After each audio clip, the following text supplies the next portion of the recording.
आज की न्यूज़ देखे ही होंगे सब लोगों ने।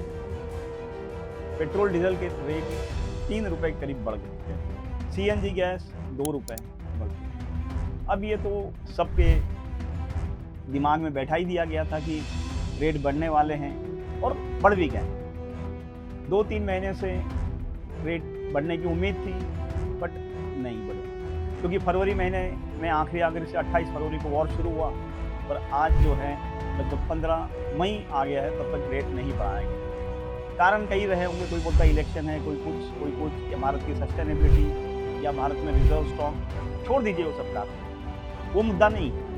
वो तो ऐसा है कि कभी ना कभी तो बढ़ने ही वाला था, अंदेशा था ही, हो गया। पर क्या आपको लगता है कि ये चीज़ें यहीं रुक जाएगी?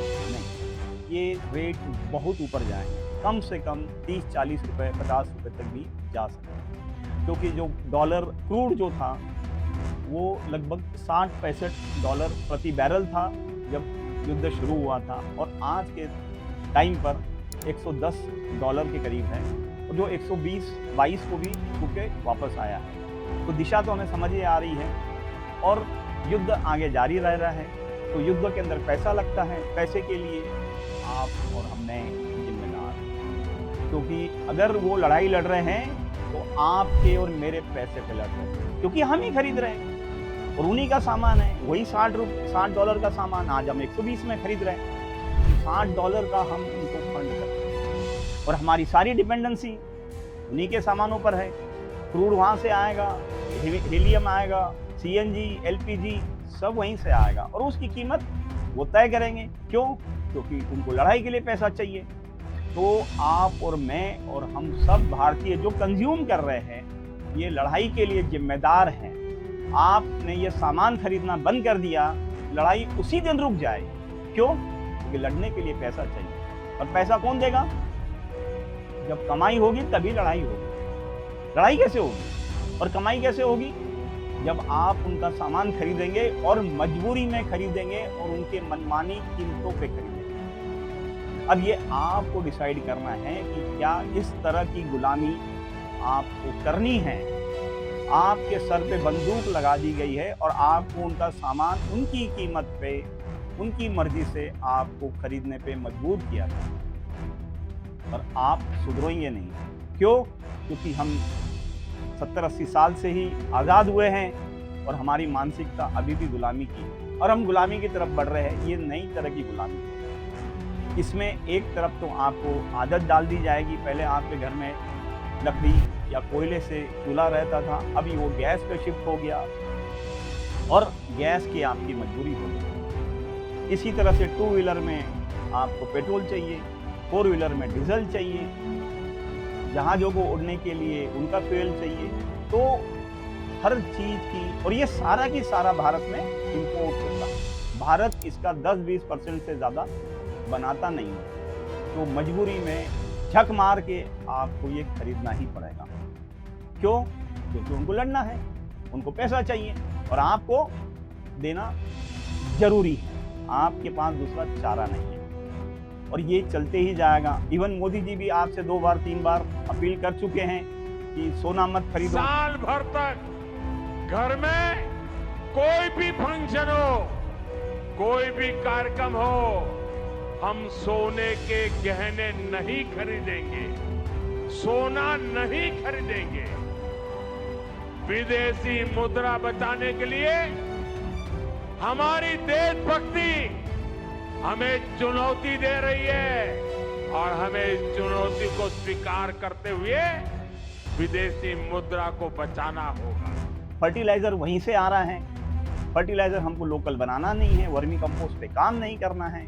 हमें कोई भी चीज़ जो है, जो भारत में बनती है, वो हमें इंफीरियर क्वालिटी की लगती है। हमें ऐसा लगता है कि उससे बेहतर कुछ मिल जाए दुनिया के अंदर, वो हमें लेना है। और उसके लिए बढ़िया से पन्ने या बढ़िया से हमारे यहाँ पे जो बुद्धिजीवी लोग हैं वो उसके लिए राइटअप लिखेंगे और हमें बताएंगे कि ये सबसे बेस्ट है, इसमें पोल्यूशन नहीं है, फला नहीं है।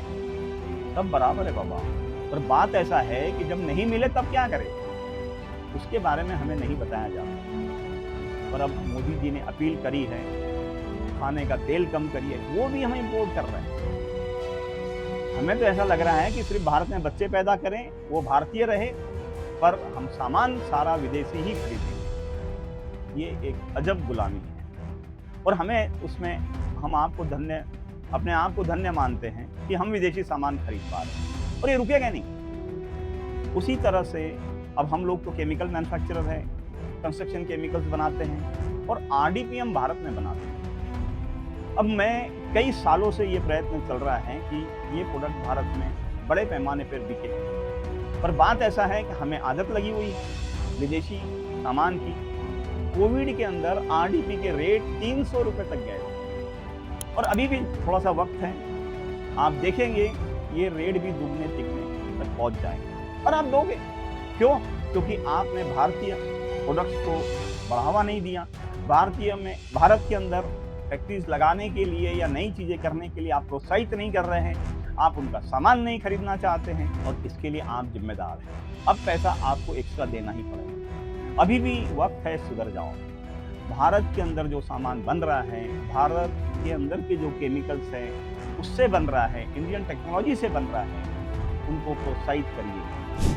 कहीं कमियां होगी तो भी सुधारने की जिम्मेदारी आपकी है। जैसे बच्चे पैदा होते हैं तो सारी चीज़ें सीख के नहीं आते, माँ बाप की जिम्मेदारी रहती है, स्कूल की रहती है, इवन अड़ोस पड़ोस की रहती है, इवन रिश्तेदारों की, चाचा बाबा की, सबकी रहती है कि बच्चे को एक उत्तम नागरिक और भारतीय नागरिक बनाए, उसके अंदर कमियां कम से कम रहे और वो एक भारत के लिए बेहतर भविष्य के लिए, परिवार के लिए काम करे। उसी तरह से आप सब पे जिम्मेदारी है कि भारत में जो जो चीज़ें बन रही है उसको बढ़ावा दीजिए। अगर बढ़ावा नहीं देंगे तो दुनिया आपसे मनमाना काम करवाएगी, मनमानी कीमत पे आपको झक मार के खरीदना पड़ेगा, तब आप कुछ भी नहीं बोल पाएंगे। क्यों? मरता क्या ना करता, खरीदना ही पड़ेगा। आप रुक नहीं सकते क्योंकि आपकी फैक्ट्री है। आप बोलेंगे तुम नहीं दोगे तो उससे ले लेंगे, वो नहीं देगा उससे ले लोगे, ये रुकेगा नहीं। अब आप डिसाइड करिए कि ये रुकना चाहिए या नहीं। रुकने का एक ही रास्ता है, आपको भारतीय सामान खरीदना पड़ेगा। आज हम क्या नहीं खरीद रहे विदेशी से, आप जानते हैं कि जिस मोबाइल से हम शूट कर रहे हैं ये भी विदेशी है। जो इंटरनेट चला रहे हैं ये भी कहीं और से आ रहा है। उनके इक्विपमेंट इलेक्ट्रॉनिक के आप जानते ही हैं, 2 व्हीलर 4 व्हीलर, उसमें भी ज़्यादातर चीज़ें बाहर से आ रही हैं। कपड़े खरीद रहे हैं, शूज़ खरीद रहे हैं, फर्नीचर खरीद रहे हैं, जो भी चीज़ों पे हाथ रखो उसमें कहीं ना कहीं चाइना का हाथ रहा जाएगा, कहीं ना कहीं दूसरे देश का आ जाएगा। अरे फिर हम क्या करेंगे? सिर्फ बच्चे पैदा करेंगे और सामान खरीदेंगे विदेशों से। तो हम पर जिम्मेदारी है। भारत को अगर आज़ादी हमारे बुजुर्ग लोगों ने दिलाई है तो बरकरार रखने की जिम्मेदारी भी आपकी है ना, जिम्मेदारी। तो इस जिम्मेदारी को निभाइए। और जिम्मेदारी हर बार ऐसा नहीं है कि पहले जो लड़ाई, देश के लिए लड़ाई लड़े थे वही जिम्मेदारी है, नहीं, बरकरार रखने की जिम्मेदारी है। बरकरार रखने के तरीके हर बार अलग अलग हैं। इस बार तरीके ये है कि आप आर्थिक गुलामी, पहले जो गुलामी थी वो अलग तरह की थी, अभी आर्थिक गुलामी मतलब आप अगर किसी से सामान खरीदने पे मजबूर है, उनकी कीमत पर खरीदने पे मजबूर है, ये आर्थिक गुलामी है और ये पहले से ज़्यादा खतरनाक है। पहले तो कैसा फिजिकली आदमी को गुलाम बना जाता था, अभी वैसे नहीं होगा। अभी तो आपको एक तरीका बता दिया जाए, जैसे आज डॉलर की कीमत 96 रुपये है, तो आपको अगर कोई सामान खरीदना है तो आपको 96 रुपये देने पड़ेंगे $1 को, और आपका दूसरा चारा ही नहीं है क्योंकि आपको विदेश से सामान खरीदना है। आप सोचेंगे कि भैया मेरे सामने जो सामान मिल रहा है वो तो 10 ही रुपये का था, अभी भी 10 का मिल रहा है। भारत के अंदर जो सामान बिक रहा है, भारत में बन रहा है, उसकी कीमत नहीं है। विदेश से जो भी सामान आ रहा है उस पर डिपेंडेंसी हमारी बढ़ने के कारण हमारा रुपया रोज घसर रहा है, रोज उसकी कीमत घट रही है, डॉलर की चढ़ रही है, क्योंकि हम बहुत सारा सामान इंपोर्ट कर रहे हैं, आयात कर रहे हैं और एक्सपोर्ट नहीं कर रहे हैं, जिससे हमारे पास में विदेशी मुद्रा नहीं आ रही है और ये रुक नहीं रहा है। ये रोकना पड़ेगा, ये हम सब की जिम्मेदारी है और ये जिम्मेदारी को जब तक आप समझेंगे नहीं, भारत जो विश्व गुरु की संकल्पना है, विकसित देश की संकल्पना है, वो पूरी नहीं होगी। आपको भी इस जिम्मेदारी में हिस्सा लेना पड़ेगा। आप ये सोचेंगे कि ऑप्शन आ जाएगा आपके पास, नहीं, ज़्यादा से ज़्यादा आप त्याग कर दो सामान का या कम कर दो, बट उससे भी बेहतर ये है कि आप भारतीय सामान का इस्तेमाल करना चाहते हैं।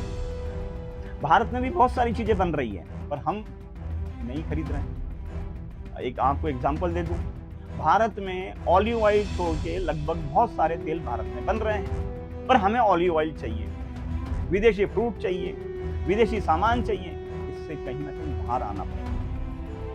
आपको हर हाल में भारतीय सामान खरीदना ही पड़ेगा। अब आपको डिसाइड करना है कि क्या करना। मैं तो ये बोलूँगा कि आप कसम खाएं, प्रण लें और भारतीय सामान की तरफ मुड़ें। नहीं मुड़ेंगे तो शायद आपके बाद में, आपके जाने के बाद कोई ये बात को सुनेगा और तब शायद समझेगा कि नहीं, पता नहीं। अब आपको डिसाइड करना है।